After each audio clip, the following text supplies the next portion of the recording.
শুভ দুপুর সবাইকে।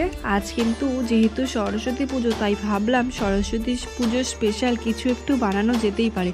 তাই কিন্তু চটজলদি বানিয়ে নিয়েছিলাম একটি বীণা। আর এই বীণাটি আমার বানাতে কিন্তু বেশ কিছু উপকরণ দরকার হয়েছে, যেমন পিচ বোর্ড, সুপার ক্লে, একটি এলইডি লাইটের মাথা। ব্যাস এই কটা জিনিস দিয়ে কিন্তু আমি এই বীণাটি কিন্তু কমপ্লিট করেছি। তবে চলো এই বীণাটি বানাতে বানাতে কিন্তু তোমাদের সাথে একটুখানি গল্প করাই যেতে পারে। আচ্ছা, ছোটোবেলায় এরকম সরস্বতী পুজোর সময় কারা কারা স্কুলে যেতে বলো তো?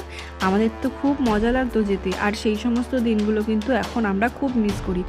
মানে ভাবিও যে কি তাড়াতাড়ি এই সমস্ত দিনগুলো চলে গেল। চলো, তোমাদের সাথে গল্প করতে করতে কিন্তু আমি বীণাটি পুরো কমপ্লিট করে ফেলেছি। তোমাদের ভিডিওটি দেখে কেমন লাগলো তোমরা কিন্তু অবশ্যই আমাকে জানিও। আর যদি ভালো লেগে থাকে তাহলে কিন্তু লাইক, শেয়ার এবং সাবস্ক্রাইব অবশ্যই করো। নেক্সট ভিডিও আমি আবার তোমাদের সাথে তাড়াতাড়ি শেয়ার করব কোনো অন্যরকম একটি ভিডিও নিয়ে। আজকের জন্য টাটা।